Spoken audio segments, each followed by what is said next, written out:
Boa noite, amigos. Iniciamos mais uma palestra na fraternidade. Hoje, com a presença do nosso companheiro Luiz Armando de Freitas Ferreira.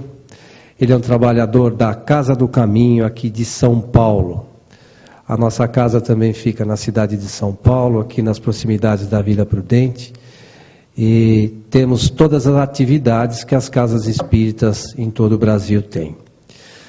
Esse trabalho de divulgação é sempre uma maneira a mais que a gente tem buscado de levar a informação espírita até você, pela internet, pela televisão, enfim, pelos mais diversos meios de comunicação. Mas o Luiz Armando também tem um trabalho bastante significativo e importante há muitos anos. Entre eles, a revista Informação. É uma revista que está em circulação desde 1976. Então vocês vejam há quanto tempo tem gente batalhando aí pela divulgação do Espiritismo, procurando fazer um trabalho de qualidade, pelo próprio nome da revista, Informação, tentando levar informação sobre o que é o Espiritismo pelo mundo afora, né? E hoje eles têm um trabalho, hoje não, já há muito tempo, tem um trabalho de vídeos que estão postados, eu não lembro de cabeça o site. www.revistainformacão.com.br www.revistainformacão, né, a informação sem o C, a cedilha e o tio.com.br. Então são vídeos e de uma série de assuntos sempre preocupados com o conteúdo realmente doutrinário. Então a gente que está buscando informação é sempre bastante importante ter essas referências, porque às vezes a gente não sabe nem que existe esses trabalhos de conteúdo. Mas hoje vocês vieram mais para ouvir a palestra do Luiz Armando, não eu ficar falando aqui, né? E o Luiz Armando vai falar para a gente na noite de hoje sobre a prece na ótica espírita. Por favor. Obrigado. Boa noite. Talvez nenhum de vocês que aqui está tenha tido a oportunidade bendita de estar na cidade de Uberaba, enquanto o médium Francisco Cândido Xavier se mostrava ainda na plenitude da sua atividade. Nós tivemos essa felicidade entre 75 e 76, primeiro no grupo espírita, na Comunhão Espírita Cristã, e depois no grupo Espírita da Prece, para onde ele se transferiu no ano de 1976, graças à iniciativa e à cooperação de Dona Yolanda César e de um grande amigo já desencarnado, um grande divulgador da doutrina, um grande pesquisador, um irmão mesmo que tínhamos, que começamos juntos no Espiritismo aqui em São Paulo em 74, que era o Eduardo Carvalho Monteiro, o autor daquele livro A Vida Extraordinária de Jesus Gonçalves, obras sobre Caibar Schutel, obras sobre Batuíra, sobre Anália Franco, da qual inclusive nós fizemos um vídeo que inclusive está entre esses mencionados pelo nosso irmão Coelho aí na abertura desses trabalhos de hoje. Mas as atividades do Chico lá, elas aconteciam depois que ele se transferiu para a cidade de Uberaba em 1959, nas noites de sexta-feira, nas noites de sábado e, para um grupo mais reduzido, nas manhãs de sábado. Ela começava invariavelmente por volta de 20 horas, tinha uma prece de abertura. O Iker Batista, que era digamos assim, o colaborador mais direto do Chico durante aqueles anos em que nós lá estivemos, fazia um convite para alguns dos presentes a comporem a mesa, não é?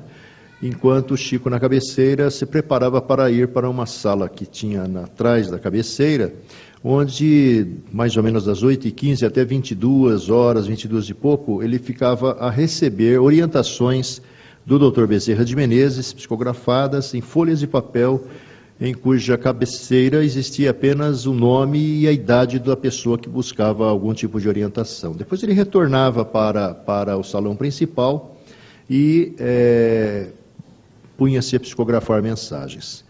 Mensagens de um conteúdo assim extraordinário, comentávamos até com o irmão Coelho aqui, trabalho sobre o qual nós inclusive fazemos uma pesquisa já há 4 anos, nós temos, juntamente com alguns companheiros do grupo Os Mensageiros, um programa na Rádio Boa Nova, apresentado nas tardes de terça-feira, às 13h30, com representação na madrugada da quarta, justamente apresentando essas mensagens. O subtítulo do programa é A História de uma Mensagem. Então a gente conta a história de algumas mensagens recebidas nessas reuniões públicas, não é, que aconteciam nos dias mencionados, e eram mensagens assim que traziam conforto, consolo, surpresa, emoção muito grande para aqueles que estavam presentes ali, porque invariavelmente num salão muito menor que esse, comprimiam-se pessoas oriundas, procedentes de várias regiões do país, invariavelmente que tinham perdido, surpreendentemente, o filho, a esposa, o marido, o pai, a mãe, e deve ser uma das experiências mais dolorosas justamente a perda de um filho, não é?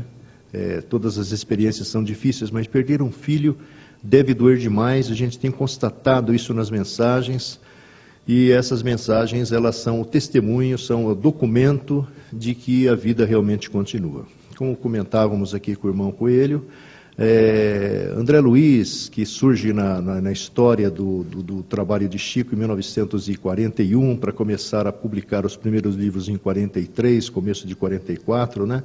O primeiro dos quais, Nosso Lar, que será daqui a pouquinho objeto aí de um filme que com certeza deverá trazer-nos assim as imagens que a computação gráfica permitem criar, do plano espiritual inferior, do plano espiritual superior, não tão superior assim, porque sabemos que Nosso Lar, na realidade, está nos limites, nas fronteiras que separam, talvez, o primeiro círculo que envolve a Terra, né? Porque a gente sabe que, como dizia Chico Xavier no programa Pinga Fogo, lá em 1971, são planos e subplanos, níveis e subníveis, se confundindo, se interpenetrando nessa realidade extrafísica que os nossos sentidos normais não conseguem apreender, mas talvez futuramente, com equipamentos sofisticados, né, que vão além daquilo que o nosso olho consegue capturar, poderão ser constatados. Mas aquilo que o André Luiz, um repórter realmente muito preparado, nos trouxe didaticamente a partir do Nosso Lar, que se desdobra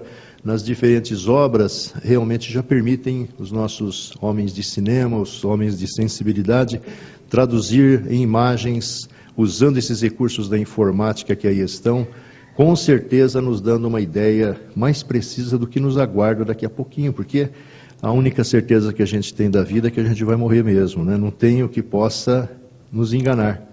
É só a gente olhar o espelho de hoje, a fotografia de 10 anos atrás, que a gente vai ter a constatação que talvez esteja mais perto do que a gente imagine, a transferência, o abandono da carcaça, o abandono dessa estrutura que a providência divina nos disponibilizou para que a gente amadurecesse um pouco mais espiritualmente e crescesse mais espiritualmente. Aí o Chico recebia essas mensagens, invariavelmente, por volta de 00:30, 1:30 da manhã, ele voltava à consciência, né, e começava a ler as mensagens, depois da leitura, a distribuição dessas páginas para os destinatários.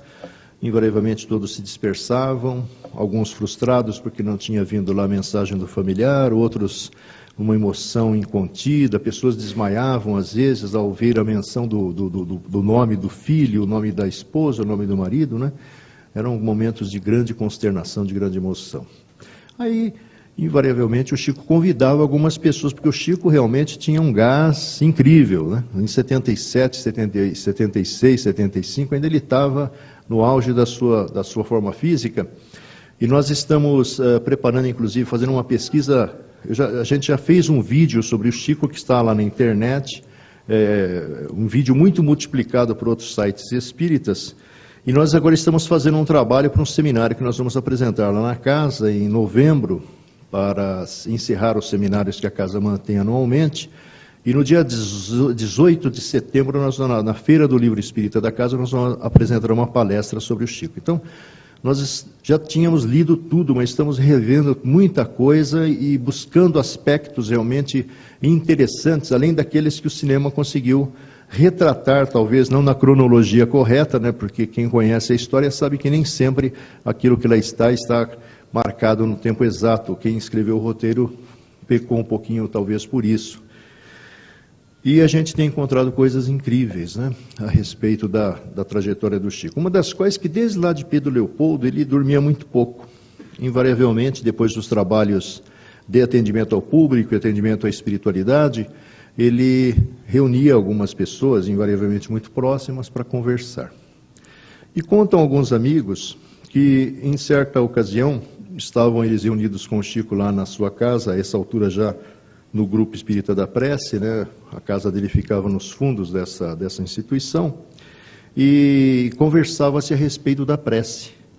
Falava-se sobre a eficácia da prece e sobre a beleza das preces. Alguns até condicionavam essa beleza à eficácia, à funcionalidade da prece, não é? Lembravam-se algumas preces de Emmanuel, preces muito bonitas, a prece de Cáritas, a prece de São Francisco, que é uma prece maravilhosa, né, ecumênica, né, porque todas as escolas religiosas invariavelmente a adotam assim como norma de conduta, não é?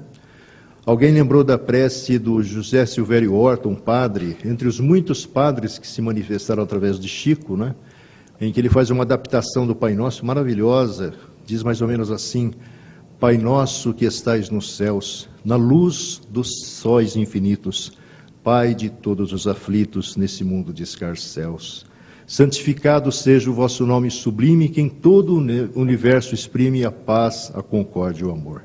E por aí vai, ele vai a cada afirmação do Pai Nosso, ele vai colocando assim de uma forma muito poética a sua visão a respeito dele.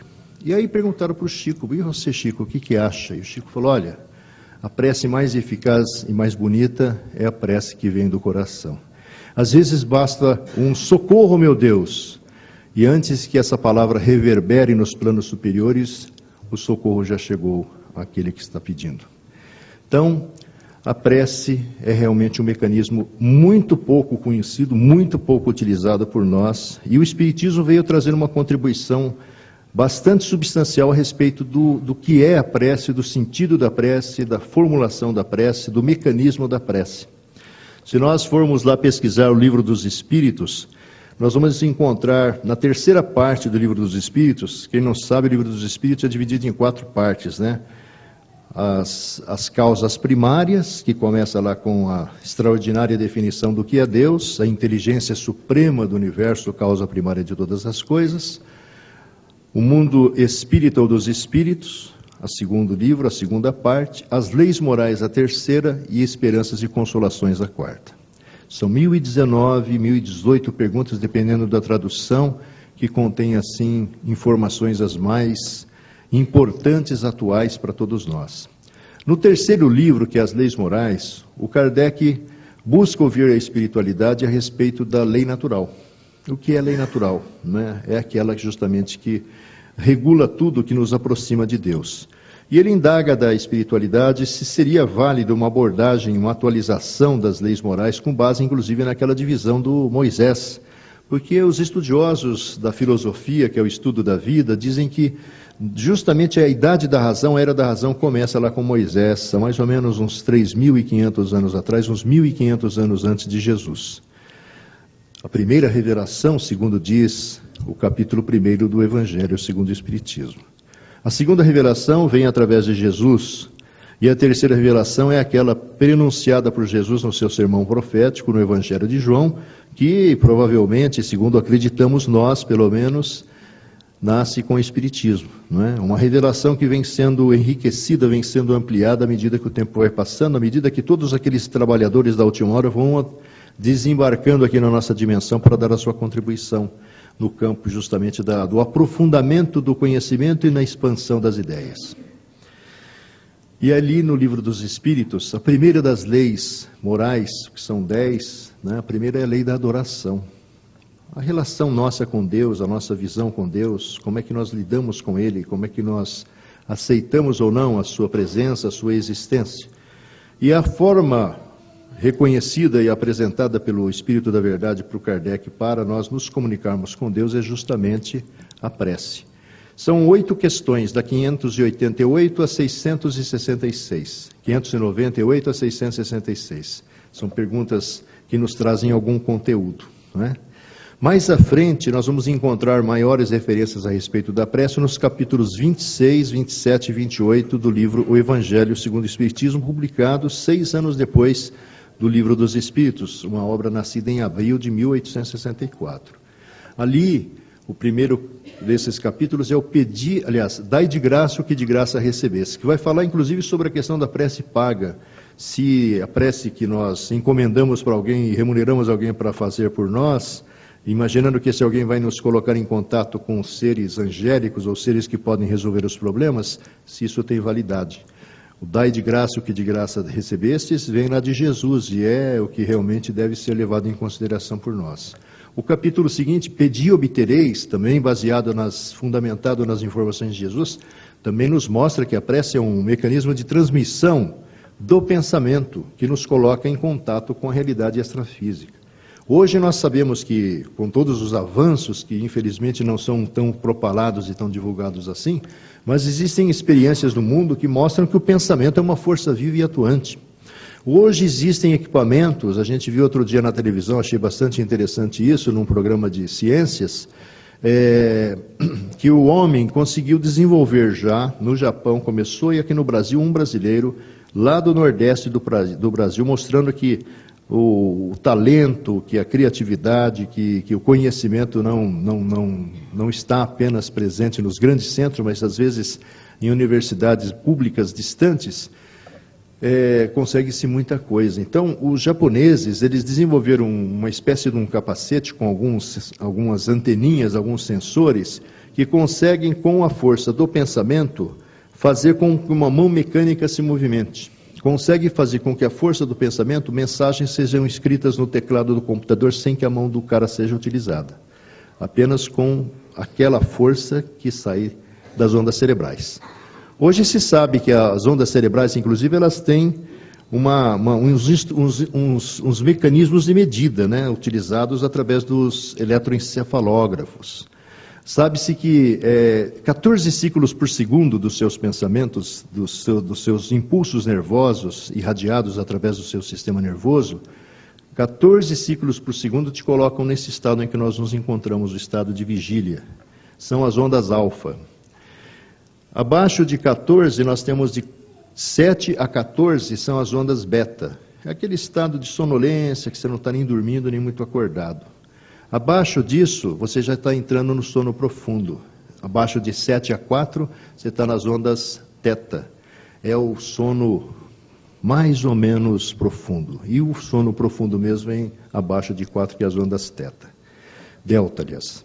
Então, hoje já se sabe tudo isso. Então, o brasileiro, o que ele fez? Ele pegou aquele capacete horroroso, pegou essas toucas de natação, colocou alguns sensores, desses sensores que hoje são tão utilizados em muitos instrumentos aí de controle, não é? E fez a mesma coisa que o japonês lá. E não é que o negócio deu um resultado incrível? Hoje várias empresas do mundo estão atrás do rapaz justamente para comprar a sua ideia, o seu aperfeiçoamento, a evolução da sua ideia. Mas o que está por trás disso? É o pensamento. Ele é uma força viva e atuante. O André Luiz, no livro Mecanismos da Mediunidade, escrito em 1959, um pouco depois do Chico e do Valdo terem recebido em cidades distantes aquele livro conhecido como Evolução em Dois Mundos, que é um livro extraordinário que mostra como é que nasceu tudo, não é? E como é que evoluiu tudo aqui na Terra. Um livro que responde questões cruciais para nós. Por que algumas pessoas são impossibilitadas de ter filhos? Por que a infertilidade? Um livro que vai mostrar como é que é a vida social dos desencarnados, onde o André Luiz vai falar, por exemplo, que 2/3 da população da Terra, estimada pela espiritualidade em 20 bilhões de seres no plano dos espíritos, 2/3, ou seja, quase 15 bilhões de seres não estão lá nos níveis superiores, estão justamente presos às preocupações que deixaram na retaguarda do plano físico de onde saíram. A maior parte está preso a compromissos das pessoas que ficaram na retaguarda.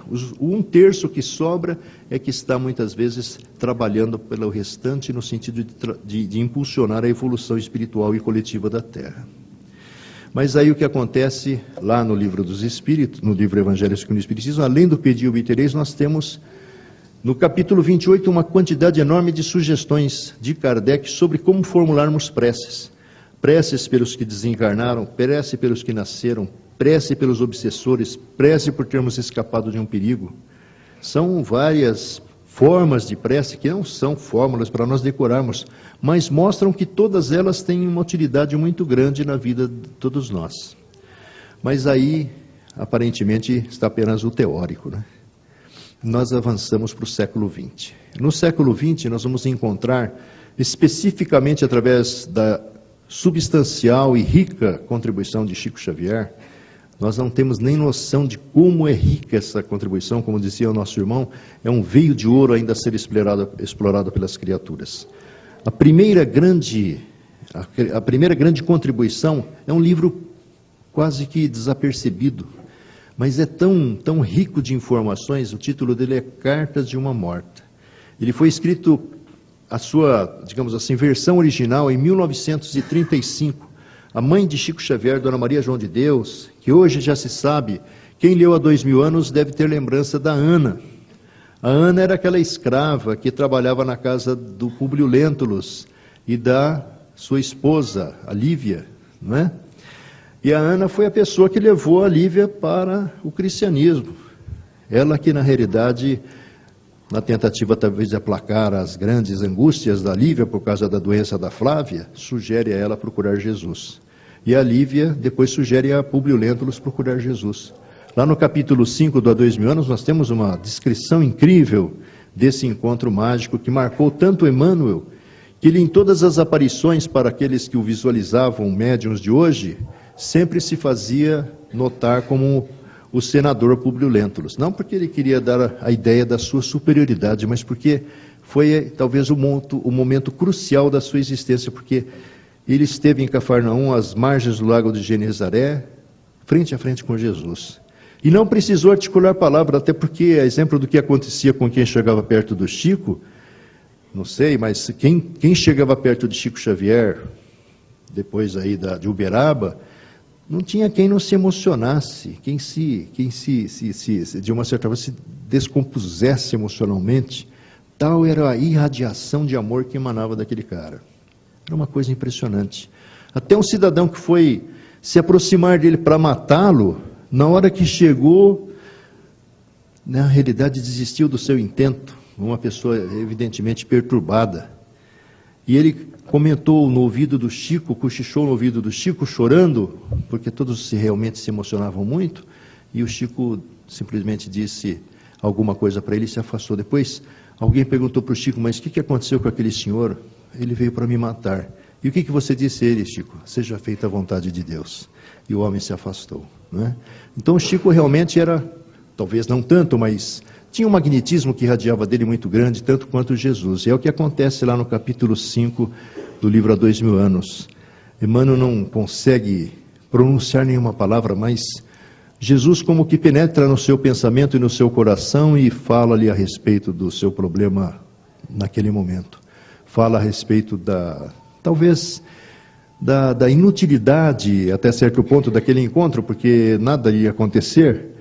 Emmanuel não ia renunciar à sua condição de autoridade de Roma naquela região, Emmanuel não ia descer do seu orgulho, que vinha sendo, de uma certa forma, trabalhado pelo próprio sofrimento, não é?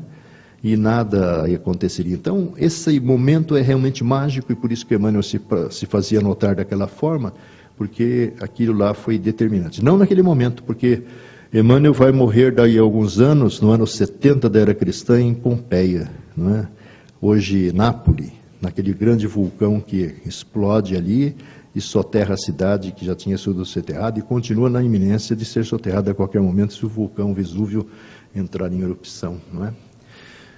Mas ali nós vamos encontrar em Cartas de uma Morta coisas incríveis, uma das quais a Maria João de Deus morre em 29 de setembro de 1915, não é? O mundo começava a se encaminhar para a Primeira Guerra Mundial. Momentos de grande apreensão. Não havia, talvez, apreensão em toda a Terra, porque os meios de comunicação de massa não eram tão eficientes como hoje, né? Para uma notícia chegar, era necessário, às vezes, semanas para alguma coisa que acontecia nas grandes capitais chegar ao interior do país, por exemplo. Não havia televisão, não havia o rádio. Havia o rádio, mas, na realidade, precário. A comunicação impressa só atingia realmente São Paulo, Rio de Janeiro, talvez algumas outras grandes cidades do país, mas o resto não tinha acesso ao que acontecia na Europa, na América do Norte, por exemplo. E a Maria João de Deus desencarna, ela conta como é que foi o seu despertar na espiritualidade, né? Ela era uma pessoa católica, profundamente católica, frequentadora da missa, não lá em Pedro Leopoldo, como o filme mostra, mas era numa cidade distante 11 quilômetros. Eles tinham que caminhar 11 quilômetros para ir na missa. E ela era frequentadora da missa na manhã, às 6 horas da manhã, e a missa à noite, porque o pessoal naquela época era muito religioso, principalmente Minas Gerais, que é talvez dos estados brasileiros, aquele onde o catolicismo teve uma importância e uma influência muito grande, né? Como a região da Araraquarense, aqui no estado de São Paulo, onde o Caio Barchutel teve que debater com sacerdotes muitas vezes em defesa do espiritismo, né? E aí a Maria João de Deus, a primeira coisa foi fugir lá para a igreja, foi tentar se refugiar na igreja, porque lá era a casa de Deus. Ela estava aturdida porque ela tinha morrido, mas como ela se sentia viva. E ali, quando ela chega na igreja, ela vê uma realidade totalmente diferente. Não era aquela igreja quase que vazia que ela encontrava enquanto estava buscando o socorro das missas matinais ou vespertinas, né? Ela, na realidade, viu uma casa de Deus repleta de pessoas nas mesmas condições que ela. E ela depois vai ser acolhida, socorrida, encaminhada, e muitas coisas interessantes ela vai relatar. Vai relatar, por exemplo, que ela teve a oportunidade, talvez até pelos méritos, porque como vemos, a Maria João de Deus não era só a lavadeira, pobre, humilde, que recebeu 9 filhos em seu ventre, entre os quais esse missionário chamado Chico Xavier, Francisco de Paula Cândido, não é? Que é o nome dele verdadeiro, não é? Francisco de Paula Cândido. Ele, na realidade, era o sexto filho dos 9 recebidos pela Dona Maria João de Deus, que desencarna em condições bastante sofríveis. Mas ela já era um espírito evoluído, lá atrás já era cristã, convertida, devotada a Jesus, não é? Que é um caminho da nossa iluminação. E aí o que acontece é que ela acaba tendo algumas experiências marcantes. Ela sempre, na sua condição de pessoa muito, muito pobre, ela fascinava-se com o céu estrelado. E alguém lhe dissera que Saturno era a determinada estrela que iluminava o céu distante, e ela sempre teve vontade de, talvez, conhecer Saturno. E no livro ela conta que realmente o amparador espiritual que ela acompanhava a leva a conhecer Saturno, a leva a conhecer alguns outros planetas do nosso sistema, aparentemente desabitados, como a gente vê aí nas imagens que os nossos satélites trazem para a Terra, mas, como disse Chico Xavier, esses satélites que utilizam a câmera fotográfica, que usam a lente fotográfica, que usam o telescópio, que usam o microscópio, na realidade não são nada mais do que um prolongamento do olho humano, e o olho humano tem a limitação de apenas capturar aquilo que está aqui no nosso cérebro ajustado, né? Nós, por exemplo, sabemos que o cachorro enxerga mais que a gente, enxerga no escuro, por exemplo. Ele consegue ver o infravermelho e o ultravioleta. Nós precisamos dos equipamentos para isso. Nós sabemos que o som é captado pelo animal também muito mais do que nós. Nós não ouvimos nada além do ultrassom e do infrassom. Só ouvimos dentro de uma faixa muito pequenininha. Então, nosso corpo físico ainda é muito limitado. Então, o Chico tem razão. Tudo que nossos olhos conseguem perceber com esses instrumentos todos está condicionado à nossa percepção mental. Nós não conseguimos enxergar além disso, a não ser através do campo da intuição, não é? Que é um processo ainda em desenvolvimento em nós. E aí Maria João de Deus, entre outras coisas, vai contar, para encurtar essa parte, ela vai contar o primeiro momento que ela volta da esfera espiritual em que se encontra, na colina espiritual em que estava abrigada, para a Terra. E quando ela se aproxima da Terra, ela não vê aquela terra azulzinha que a gente vê nas imagens dos nossos satélites. Ela vê uma terra envolta numa nuvem cinzenta escura. Porque as vibrações dos encarnados, elas se somavam porque todos estavam angustiados, porque era a guerra. Era a guerra, talvez a guerra final, o extermínio final, né, previsto lá no Apocalipse. Talvez fosse o Armagedon mesmo que estivesse acontecendo, 1918. Acho que nem aquelas armazinhas que se utilizavam permitiriam que isso acontecesse, né? Hoje, com as bombas atômicas, a gente sabe até que se explodiu uma porção aí, nós pulverizamos a Terra do espaço, né? Mas naquela época era só por causa da ignorância das pessoas, mas todos estavam angustiados. E uma coisa que ela observou e teve sua atenção chamada é que milhares de filetes luminosos na posição vertical se destacavam no meio daquela nuvem escura. Todos coloridos, cada um com uma tonalidade, alguns mais escuros, outros mais claros, alguns muito claros. E esses muito claros que irradiavam certa luminosidade, o instrutor espiritual que a sugeriu observasse aquilo que estava sendo percebido por ela, representavam as preces das pessoas. E aí o instrutor sugeriu, olha, fixe o seu pensamento num dessas irradiações, que não se confundiam, cada uma surgiam, apagavam-se, né? Um negócio assim, dá mais ou menos para a gente imaginar. E o que acontece é que quando ela se fixa num deles, ela vê na outra extremidade uma senhora ajoelhada. É uma mãe, uma desventurada mãe pedindo a Deus proteção para o seu filho, que lhe fosse poupado da guerra de extermínio que estava em evolução aqui na Terra. Então, vejamos que a prece não é uma projeção de uma ideia num lugar nenhum. Muito pelo contrário, ela tem um sentido. Mais à frente, alguns anos depois, 1935, 36, o Chico recebe o complemento do livro. Foi inclusive na casa do senhor Rômulo Joviano, seu chefe lá na Fazenda Modelo, onde aconteciam nas noites de quarta-feira reuniões do Evangelho no Lar. E a gente descobriu coisas interessantes sobre essas reuniões, né? Mas o que acontece na sequência é que em 1941, o Emmanuel apresenta ao Chico uma entidade espiritual e diz a ele, olha, esse companheiro vai acompanhá-lo durante algum tempo para que seja desdobrada, desenvolvida uma tarefa de esclarecimento daqui a algum tempo. E esse companheiro é justamente aquele que posteriormente a gente aprenderia a conhecer como sendo André Luiz, que não é o nome verdadeiro dele. Ele adota esse pseudônimo por vários motivos, um dos quais para que a identificação dele não conturbasse a sua família ou a vida familiar que tinha ficado aqui na retaguarda. Segundo, porque o Chico enfrentava àquela altura um processo judicial muito grande, né, sem merecer, que justamente era movido pela mãe do escritor Humberto de Campos contra a Federação Espírita Brasileira e contra o próprio médium que recebia os escritos desse grande autor brasileiro, nascido lá no Maranhão, uma pessoa que desencarna em consequência de uma doença atroz chamada acromegalia, uma doença que faz com que as extremidades cartilaginosas do nosso corpo venham se deformando e provocando dores muito grandes. Foram 5, 6 anos de grande sofrimento, não tem cura. E ele desencarna em consequência disso. E macerado pelo sofrimento, pela dor, ele já tinha até se interessado pelo Espiritismo, porque ele também era católico convicto, não é? E embora em 1932 ele tivesse pronunciado-se a respeito da mediunidade de Chico, porque em 1932 surge o Parnaso de Além Túmulo, que é um marco, né?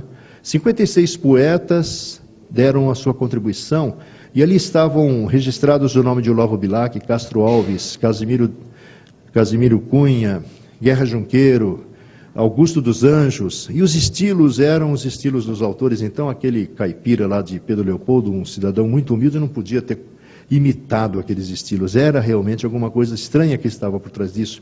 E entre outros membros da Academia Brasileira de Letras, o nosso Humberto de Campos deu seu parecer a respeito, também se colocando em uma posição apenas de observador. Mas aí, em 1941, ele começa a conviver com esse cara que a gente conheceria como André Luiz, e quando André Luiz transmite o seu primeiro livro, que daqui a pouco vai ser apresentado em filme, nós vamos ver que ele, depois de desencarnado, em consequência de uma tentativa de conter um processo cancerígeno que evoluíra por dentro dele, em consequência de um câncer, né, resultante do cigarro consumido continuadamente, ele, na verdade, permaneceu 8 anos, segundo o médium Chico Xavier, perambulando por regiões sombrias da espiritualidade. Até que um dia, não era religioso, não tinha sido religioso, não acreditava muito nessas coisas, ele se deteve a pensar, puxa vida, deve existir alguém que está por trás da ordenação de tudo, das coisas, e ele lembra-se das preces que a sua mãe lhe ensinara.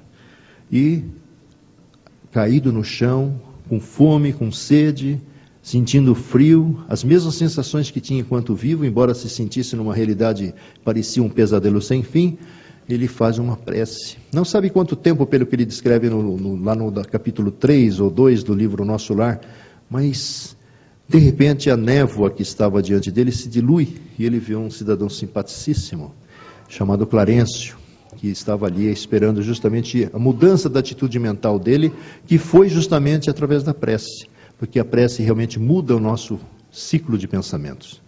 Mais à frente, no livro seguinte, Os Mensageiros, nós vamos ver a sua primeira tarefa na nossa dimensão, seguindo o espírito Aniceto. Eles, numa viagem que consome praticamente um dia de nosso lar até a nossa dimensão aqui, não é? Que começa ao amanhecer e vai terminar no entardecer na cidade do Rio de Janeiro, onde eles chegam utilizando o recurso da volitação, que começaram em Petrópolis, segundo ele conta, não é? E ali, André Luiz, tem uma surpresa, porque ele vê aquele burburinho das pessoas voltando do trabalho, aquela movimentação dos ônibus numa grande avenida da cidade do Rio de Janeiro, mas ele vê que todas as pessoas se faziam acompanhar por entidades do plano invisível, como se fossem realmente as sombras que os acompanhassem de desencarnados ligados a eles, pelo processo de obsessão, de perturbação espiritual, como o Livro dos Espíritos fala na questão 459.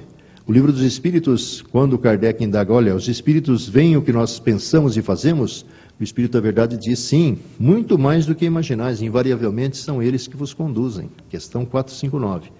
Ele vê mais coisas ali que não compete agora falar, mas mais à frente eles vão até a casa de Isidoro e Isabel. E ali nós vamos ver uma outra forma de prece. O lar de Isabel, uma área muito modesta, muito simples, muito humilde, numa periferia do Rio, só está ocupado pela dona Isabel e os 3 filhos, 2 moças e um menino. O seu Isidoro era um desencarnado. Ele também estava lá. Por méritos, ele se fizera, protetor daquela casa, não é? Ele havia desencarnado precocemente, mas ele era uma criatura de uma certa condição espiritual e receber autorização para permanecer ali. Porque ali não era só a casa da Isabel, da dona Isabel viúva, mas era um posto avançado de integração do pessoal de nosso lar, que vinha reabastecer-se ali. E esse reabastecimento se fazia através das preces que dona Isabel fazia diariamente, em determinado horário, acho que 6 horas da tarde, com os filhos, numa dependência mais modesta ligada à casa, que o filho menor achava que devia ser alugado, porque eles até passavam privações e necessidades, mas dona Isabel era uma pessoa muito, muito devotada à sua fé, à sua convicção. E é muito interessante o que é descrito pelo André, porque na realidade, no plano físico, haviam apenas aquelas 5 pessoas reunidas, mas na outra dimensão existiam outras plateias. Havia uma plateia de espíritos trazidos para participar da reunião, receber informações, e havia a plateia dos espíritos ligados ao nosso lar, espíritos já de uma certa condição. E é interessante, para acelerar o passo, né, o que acontece na sequência. É feita uma prece de abertura. Uma das filhas de dona Isabel havia escolhido no jornal uma notícia que falava justamente sobre um suicídio. Quando dona Isabel vai abrir a Bíblia, é como se a mão dela fosse guiada, porque o senhor Isidoro realmente conseguiu localizar o versículo adequado para ter a correspondência com a notícia que tinha sido lida, que falava sobre o suicídio. E quando a dona Isabel vai falar, o irmão Fábio Aleto havia sido designado. É uma simples reunião do Evangelho, como o Evangelho no Lar, que se sugere façamos em nossas casas, havia sido designado para acompanhá-la nos comentários. E esses comentários seriam ouvidos mentalmente pelos mais elevados, seriam ouvidos pela voz de dona Isabel, e quando a dona Isabel vai começar a falar, ele coloca as mãos sobre a fronte dela, e a palavra dela flui, ela parece que está ouvindo ela mesma de uma forma muito fluente, né? Então, a simples reunião do Evangelho no Lar não é uma reunião simples do Evangelho no Lar e de preces, é muitas vezes um intercâmbio espiritual que às vezes está acontecendo sem que haja manifestação de espíritos de maneira ostensiva. E para encerrar mais à frente, nós vamos encontrar um outro livro imperdível da série Nosso Lar, intitulado Entre a Terra e o Céu. O nome já está dizendo, né? Entre a Terra e o Céu. É a história da Evelina, uma menininha de 14, 15 anos, aflita, angustiada. Ela havia perdido a mãe, mais do que perdido a mãe, mais recentemente seu pai havia casado com uma amiga da mãe, né, dona Zulmira, e a dona Odila, a mãe dela, ela achava dentro do seu imaginário que dona Odila estivesse junto de Deus, porque morreu, né? Mas pelo contrário, dona Odila estava ali na casa mesmo. infernizada, porque ela estava morrendo de ciúme e de raiva da Zulmira, que tomaram o lugar dela, e fora negligente, principalmente em relação ao seu filho. O seu filho Júlio, o menininho, um dia, enciumada em relação ao senhor Amaro, que era o pai do Júlio e da Evelina, a sua esposa segunda, enquanto o seu Amaro e a sua filha Evelina saíam a passear à beira-mar, na praia em que eles estavam, ela fingiu que não estava vendo, e o Júlio foi indo, e entrou para dentro do mar e morreu afogado. O seu Amaro entrou realmente num parafuso. A dona Zulmira abriu o campo para a influenciação espiritual da dona Odila, porque o complexo de culpa realmente abre esse campo para que a obsessão se instale. E a Evelina estava angustiada porque a mulher estava doente, se entregando à morte, o Júlio morreu, o pai estava abaladíssimo, e ela fizeram uma prece. E aí o Clarencio, aquele mesmo que socorreu o André lá, que vem falar a respeito da prece nesse livro, fala que o que acontece é que a prece havia refratado. Ela foi feita em direção à dona Odila, mas na realidade ela como que ricocheteou nela e atingiu uma estação de rastreamento da colônia espiritual de onde saíram todos aqueles espíritos. Ou seja, no plano espiritual, como a dona Maria João de Deus também disse que fazia, ela trabalhava numa dessas estações de rastreamento de preces, invariavelmente ligadas aos núcleos de onde nós saímos um dia para reencarnar nessa dimensão. Vejamos que a prece não é nada perdido, pelo contrário, é uma comunicação, uma formulação, é um requerimento que fazemos ao Criador e que atinge objetivos diferentes e traz-nos as respostas diferentes. Pedi e obtereis. Jesus nos garante. É claro que nós vamos receber na medida em que nós queremos receber, porque o que nós queremos receber nem sempre corresponde às nossas necessidades espirituais, né? E para encerrar os apontamentos de hoje, porque daqui a pouco todo mundo dorme, nós vamos lembrar um momento também especial. Chico Xavier, em 1966, passou por uma das grandes provas da sua vida. Ele havia viajado juntamente com o Dr. Valdo Vieira para Estados Unidos e Europa.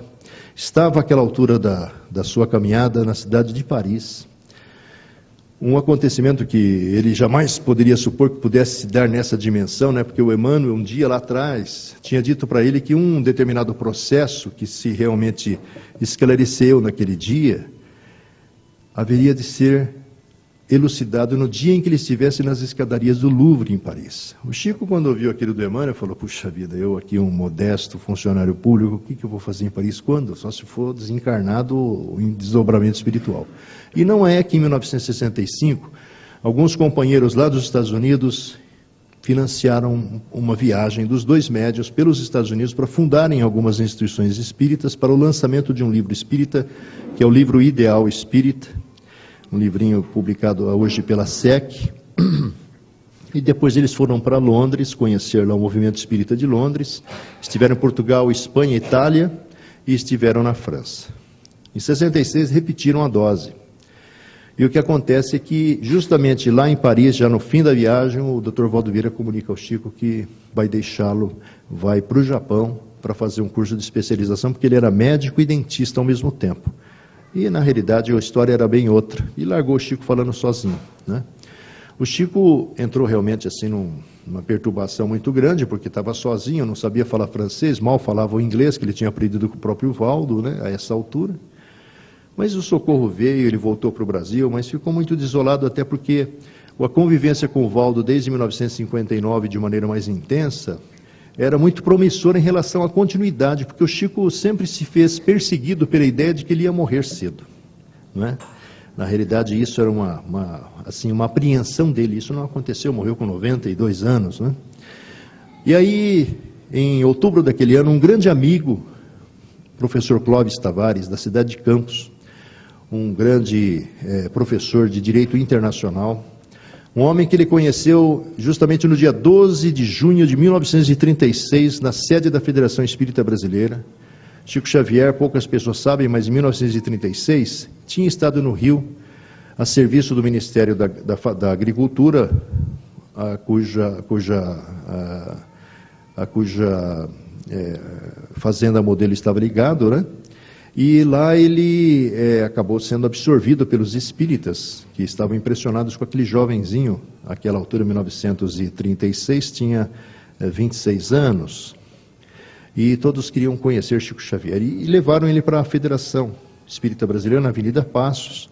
Uma multidão de mais de 1000 pessoas se comprimia naquela noite, embora não tenha sido feita grande divulgação do que Chico Xavier estaria lá, e o Chico psicografou algumas mensagens. Aconteceu o que aconteceu com muitos, como eu disse agora há pouquinho. O Clóvis Tavares estava amargurado, ele entrou lá por acaso, ele na realidade ia lá de vez em quando, porque ele tinha perdido a sua noiva há pouco tempo atrás, a Nina Aroeira, uma moça de 19 anos. E ele lá fora justamente porque talvez através de Chico Xavier encontrasse alguma explicação. Ele nem sabia que o Chico estaria lá. E foi a primeira ideia que ocorreu nele quando viu que Chico Xavier estava lá. Aconteceram lá as psicografias, o povo se dispersou, e alguns ficaram para falar com o Chico. Quando ele se aproximou do Chico, aconteceu o que aconteceu com muitos, como eu disse. Ele não conseguiu balbuciar nenhuma palavra. A emoção estrangulou a sua garganta e não falou nada, né? Bom, se separaram. Alguns meses depois ele foi lá em Pedro Leopoldo. E aí renasce uma amizade de séculos, né? Uma amizade muito intensa, e a gente vê isso justamente no livro 30 anos de Chico Xavier, ou 30 anos com Chico Xavier, ou então Amor e Sabedoria de Emmanuel, onde o Clóvis Tavares conta muitas das suas vivências com Chico. E percebendo o Chico lá em 66 de outubro, muito abatido, ele convida o Chico a passar alguns dias numa propriedade que ele tinha nas imediações de Campos, onde ele tinha fundado, sob a orientação da Alta de Souza e da Nina Aroeira, a Escola de Jesus, a Escola Jesus Cristo, que era uma instituição que abrigava crianças e desventurados do caminho. E aí o Chico concorda. Em janeiro ele chega, no dia 19 de janeiro ele chega no Rio. O Clóvis pega ele e leva até a cidade de Atafona, nas imediações da cidade de Campos, né? Uma cidade litorânea. E ali durante 10 dias o Chico Xavier se recompôs, se refez, mas não deixou de trabalhar. Ali ele recebeu a psicografia completa de um livrinho chamado No Portal da Luz, que é um livro que fala sobre a mediunidade. E, ao mesmo tempo, ele psicografou outras coisas. Na noite em que ele chegou, ele psicografou 2 mensagens. Uma do irmão do Clóvis, uma mensagem muito extensa, com vários dados particulares, e que deram ao Clóvis a certeza de que era o irmão, porque muita coisa particular estava colocada. E uma mensagem que é uma prece de um poeta português chamado João de Deus, com a qual nós vamos encerrar os nossos comentários de hoje. Ela é muito bonita, intitula-se Prece de Gratidão, e diz o seguinte: Senhor Jesus, pela bênção de tua doutrina santa, que nos apoia e levanta para o teu reino de amor, pela paz que nos ofertas, pela esperança divina que nos conforta e ilumina, bendito sejas, Senhor. Pela carícia do lar, doce templo de carinho, que nos concedes por ninho, céu na terra, campo em flor, pelo aconchego suave da afeição que nos aquece, pelo consolo da prece, bendito sejas, Senhor. Pelo tesouro sublime de graças da natureza, pela serena beleza do mar, do jardim da cor, pela fonte que entretece poemas de melodia, pelo pão de cada dia, bendito sejas, Senhor. Em tudo que nos reserves, à luz de cada momento, o nosso agradecimento, por tudo, seja o que for. Vivemos, Jesus, na alegria de encontrar-te, cantando por toda parte, bendito sejas, Senhor. Que Ele nos abençoe.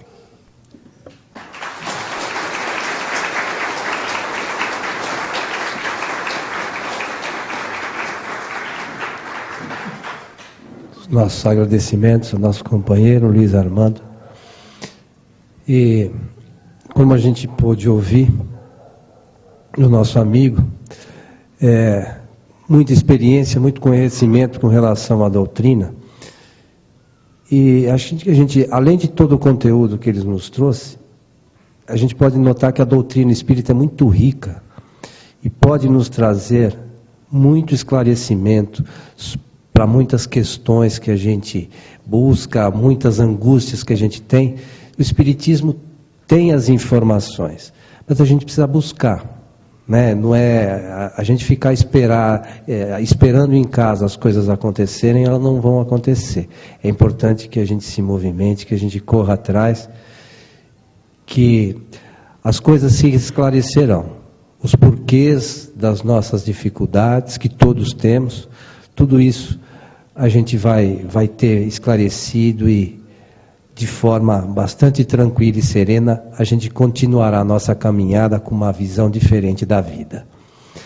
Então, o nosso abraço àqueles que estão nos ouvindo pela internet, aos outros meios de comunicação, e esperamos nos encontrar na próxima semana.